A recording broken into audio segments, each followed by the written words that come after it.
तो good morning students. अपनों ने अपने इस साइंस का क्लास 10th का 5th चैप्टर पढ़ रहे थे दैनिक जीवन में रसायन। उसमें भी अपनों ने अम्ल व क्षार पढ़ रहे थे। अम्ल और क्षार की अपनों ने एक सिंपल डेफिनेशन पढ़ी पहले। उसके बाद जो डिफरेंट साइंटिस्ट हैं उन्होंने अम्ल और क्षार के बारे में क्या क्या अपनी अपनी डेफिनेशन दी, उसमें अपने पढ़ रहे थे। सबसे पहले अपनों ने आर्हेनियस के बारे में पढ़ा था कि आर्हेनियस ने अम्ल व क्षार की क्या डेफिनेशन दी। उसके बाद अपनों ने प्रबल अम्ल और दुर्बल अम्ल के बारे में भी पढ़ लिया था। आप इसको साथ साथ नोट करते रहना। अब अपने जो सेकंड साइंटिस्ट हैं, जो सेकंड संकल्पना थी अम्ल और क्षार के बारे में, वो किसने दी थी? वो दी थी ब्रोस्टेड लोरी ने। ब्रोस्टेड लोरी, ये ब्रोस्टेड लोरी नाम के साइंटिस्ट थे जिन्होंने क्या दी? एक सेकंड संकल्पना दी, मतलब अम्ल और क्षार के बारे में बताया कि अम्ल और क्षार क्या होते हैं। तो उनकी संकल्पना आज अपने पढ़ेंगे, जिसको अपने ब्रोस्टेड लोरी संकल्पना बोलते हैं। तो इन्होंने क्या कहा? इनकी जो संकल्पना थी वो प्रोटॉन पर बेस्ड थी। प्रोटॉन के बारे में इन्होंने बताया। इन्होंने कहा कि ऐसे पदार्थ या ऐसे पदार्थ जो प्रोटॉन त्यागते हैं, जो प्रोटॉन क्या करते हैं? त्यागते हैं, उन्हें क्या बोला जाता है? उन्हें अम्ल बोला जाता है। इन्होंने क्या बताया कि ऐसे पदार्थ, पहले तो ये बात याद रखनी है कि जो ब्रोस्टेड लोरी है वो प्रोटॉन से संबंधित है। जो ब्रोस्टेड लोरी ने डेफिनेशन दी थी वो प्रोटॉन से संबंधित दी थी। तो जो इन्होंने क्या बताया कि ऐसे पदार्थ जो प्रोटॉन त्यागते हैं, जो प्रोटॉन डोनेट कर देते हैं, अपने में से प्रोटॉन निकालकर बाहर निकाल देते हैं, उनको क्या बोला जाता है? अम्ल बोला जाता है। और ऐसे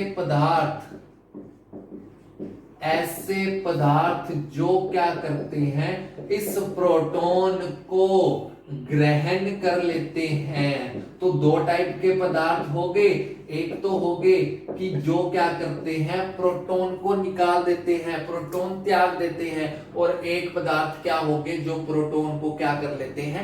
ग्रहण कर लेते हैं। तो ऐसे पदार्थों को क्या बोला जाता है? क्षार बोला जाता है। तो ऐसे पदार्थ जो प्रोटॉन को डोनेट करते हैं वो तो अम्ल में आएंगे, एसिड्स में आएंगे। और ऐसे पदार्थ जो क्या करेंगे? प्रोटॉन को ग्रहण कर लेंगे, वो किस में आएंगे? क्षार में आएंगे, बेस में आएंगे। ठीक है, तो अब इसका अपने एक एग्जांपल देखेंगे। मान लो मेरे पास क्या था? दो पदार्थ थे, एक तो है वाटर H2O एंड एक है NH4 अमोनिया। अब मैं आपको बता रहा हूं कि प्रोटॉन कैसे निकलेगा, कौन इसको ग्रहण करेगा, कौन इसको त्याग रहा है, उसके बारे में अपने सिर्फ इसका एक एग्जांपल याद करना है। और इस एग्जांपल से अपने को ये पूरी ब्रोस्टेड लोरी संकल्पना क्या आ जाएगी? समझ आ जाएगी। अगर अब ये देख लो कि अगर अम्ल प्रोटॉन क्या कर रहे हैं? त्याग रहे हैं, ठीक है, तो इनको क्या बोलेंगे? इनको प्रोटॉन दाता बोलते हैं। क्या बोलते हैं? प्रोटॉन दाता, देने वाला। देने वाले को क्या बोलते हैं? दाता, प्रोटॉन दाता। इनको क्या बोलेंगे? प्रोटॉन ग्राही, जो प्रोटॉन को ग्रहण कर रहा है, मतलब जो भीख दे रहा है, जो देने वाला है उसको दाता, दानी बोलेंगे, दाता। और जो उसको ग्रहण कर रहा है उसको बोलेंगे प्रोटॉन ग्राही। तो आप सिंपल सा याद कर सकते हो कि अम्ल होते हैं प्रोटॉन दाता और क्षार होते हैं प्रोटॉन ग्राही। तो इसका अगर अपने एक सिंपल सा एग्जांपल लें कि H2O water and NH4 ammonia, इन दोनों की रिएक्शन करवाएं तो कैसे प्रोटॉन निकलेगा, कौन इसको ग्रहण करेगा, कौन इसको त्यागेगा, उसके बारे में अब अपने देखते हैं। ठीक है, तो H2O ने क्या किया? H2O के पास H कितने हैं? 2 है। ठीक है, इसने क्या कर दिया? एक H को डोनेट कर दिया। अब आप प्रोटॉन के ऊपर कौन सा साइन होता है? आपने पढ़ा होगा 9th में, प्रोटॉन प्लस साइन होता है। प्रोटॉन पर कौन सा साइन है? प्लस साइन है। ठीक है, तो H प्लस ये क्या कर रहा है? डोनेट कर रहा है, बाहर निकाल रहा है। इसके पास कितने H है? 2H है। ये एक H को क्या निकाल रहा है? बाहर निकाल रहा है। अगर H प्लस डोनेट कर रहा है तो ये भी प्लस है। प्रोटॉन कौन से होते हैं? जिन पे प्लस साइन होता है। तो प्रोटॉन, इसको अपने क्या बोलेंगे? प्रोटॉन बोलेंगे, क्योंकि इस पर कौन सा साइन है? प्लस का साइन है। तो जिस पर प्लस का साइन होगा वो क्या होंगे? प्रोटॉन्स होंगे। तो मैंने क्या कहा था? ये प्रोटॉन त्यागते हैं, वो होते हैं अम्ल। ठीक है। तो H2O ने क्या किया, H2O ने H प्लस आयन क्या कर दिया, त्याग दिया। इसके पास H कितने थे, 2 थे, तो एक इसने क्या कर दिया, त्याग दिया। एक H इसने क्या कर दिया, त्याग दिया भाई, बाहर निकाल दिया। अपने में से एक H बाहर निकाल दिया, जिसको अपने क्या बोल रहे हैं, प्रोटॉन बोल रहे हैं। ठीक है। अब इसने एक H तो बाहर निकाल दिया, तो इसके पास क्या बच गया, इसके पास एक H बाहर चला गया, तो O और H एक एक बच गए।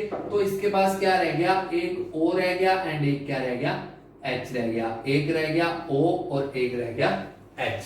अब मैं बात करूं, इसने प्रोटॉन को डोनेट कर दिया, तो इसको अपने क्या बोलेंगे, अम्ल। क्योंकि अभी अपनों ने क्या पढ़ा है कि जो प्रोटॉन, जो अम्ल है वो क्या करते हैं, प्रोटॉन को डोनेट करते हैं, तो इसको अपने क्या बोल रहे हैं, अम्ल बोल रहे हैं। अब NH3 है, सॉरी यहाँ पर NH4 नहीं आना, NH3 आएगा, NH3 को अमोनिया बोलते हैं। तो जो इसने प्रोटॉन त्यागा था उसको क्या कर लेगा, NH3 ग्रहण कर लेगा। अब इसने ग्रहण कर लिया, तो इसके पास NH3 थे पहले, H कितने थे, 3 थे, तो इसके पास एक H और हो गया, मतलब कितने हो गए, 4 हो गए। अब ध्यान से सुनना, हुआ क्या है, H2O ने क्या किया है, एक प्रोटॉन त्याग दिया है और उसको ग्रहण किसने कर लिया, NH3 ने कर लिया, उसके पास हो गया NH4। ठीक है। तो अब क्या हुआ, इसको तो बोलेंगे अम्ल, जिसने प्रोटॉन को त्यागा है उसको बोलेंगे अम्ल, और इसने प्रोटॉन को ग्रहण किया है इसको बोलेंगे क्षार। ये तो क्या है, ये प्रोटॉन दाता है और ये क्या है, प्रोटॉन ग्राही है। तो एक आपने ये वाला एग्जाम्पल याद कर लेना है, एक आपने ये संकल्पना याद कर लेनी है। ठीक है। तो इससे अपना ये क्या हो जाएगा, संकल्पना पूरी हो जाएगी। अब इस साइंटिस्ट की बात होगी। अब अपने इसकी थर्ड और लास्ट संकल्पना पढ़ेंगे, जो किसने दी थी, लुईस नाम के साइंटिस्ट ने दी थी। इसने अपने थर्ड संकल्पना पढ़ रहे हैं जो लुईस की थी, और ये किस पर बेस्ड है, ये इलेक्ट्रॉन पर बेस्ड है। पिछली संकल्पना किस पर बेस्ड थी, प्रोटॉन पर बेस्ड थी। ये संकल्पना किस पर बेस्ड है, इलेक्ट्रॉन पर बेस्ड है। तो अब इसमें इसने भी बताया कि भाई अम्ल क्या होते हैं और क्या होते हैं, क्षार क्या होते हैं। तो इसने क्या कहा, कहता जो पदार्थ इलेक्ट्रॉन ग्रहण करते हैं,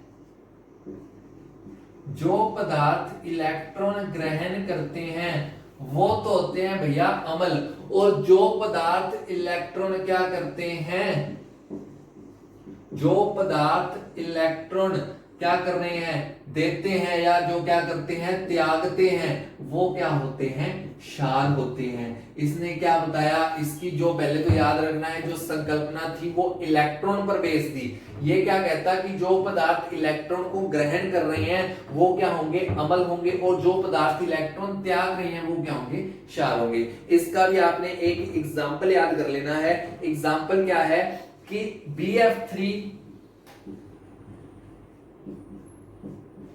प्लस NH3।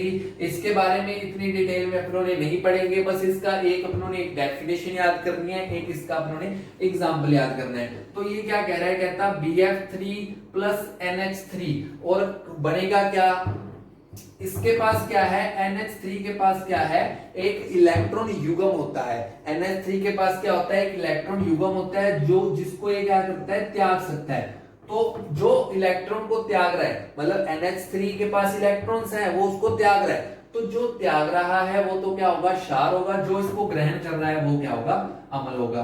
तो इसमें क्या बन जाता है, एक बॉन्ड बन जाता है, कोवैलेंट बॉन्ड बनता है BF3 NH3।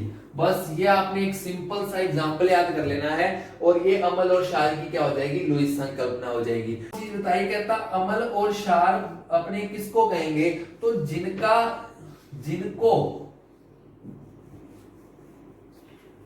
तो बिल्कुल सिंपल चीज है। देखो, जो अम्ल जो इलेक्ट्रॉन को ग्रहण कर रहे हैं वो अम्ल है, और जो इलेक्ट्रॉन को त्याग रहे हैं, जिनके पास इलेक्ट्रॉन फालतू है, वो इलेक्ट्रॉन को त्याग रहे हैं, वो है क्षार। मतलब इसने क्या बताया, इसने एक नई डेफिनेशन ऐसे बनाई, कहता कि जिनको इलेक्ट्रॉन ग्रहण कर रहे हैं, मतलब उनको जरूरत थी, जिनके पास इलेक्ट्रॉन की कमी होती है, जिनके पास इलेक्ट्रॉन की कमी होती है। अरे किसी के पास कमी होगी तो ही तो वो चीज लेगा, मतलब इसके पास इलेक्ट्रॉन क्या थे, कम थे तो इसको इलेक्ट्रॉन चाहिए थे, तो इसलिए इसने क्या कर लिए भाई, ग्रहण कर लिए। तो अम्ल क्या होते हैं, जिनके पास इलेक्ट्रॉन की कमी होती है। और क्षार फिर क्या हो जाएंगे, क्षार क्या हो जाएंगे, जिनके पास इलेक्ट्रॉन क्या होते हैं, ज्यादा होते हैं। ज्यादा का मतलब ये नहीं है कि हाँ भाई उसके पास चीज वो ज्यादा है, इसका मतलब है जिनके पास एकांकी इलेक्ट्रॉन युग्म होता है, एकांकी इलेक्ट्रॉन युग्म होते हैं, उनको क्या बोला जाता है, मतलब जिनके पास इलेक्ट्रॉन एक्स्ट्रा पड़े हैं। एकांकी इलेक्ट्रॉन युग्म का मतलब है इलेक्ट्रॉन एक्स्ट्रा पड़े हैं, उनको बोलेंगे क्षार। और जिनके पास इलेक्ट्रॉन की कमी है, इलेक्ट्रॉन नहीं है, इलेक्ट्रॉन चाहिए जिनको, उनको बोलेंगे अम्ल।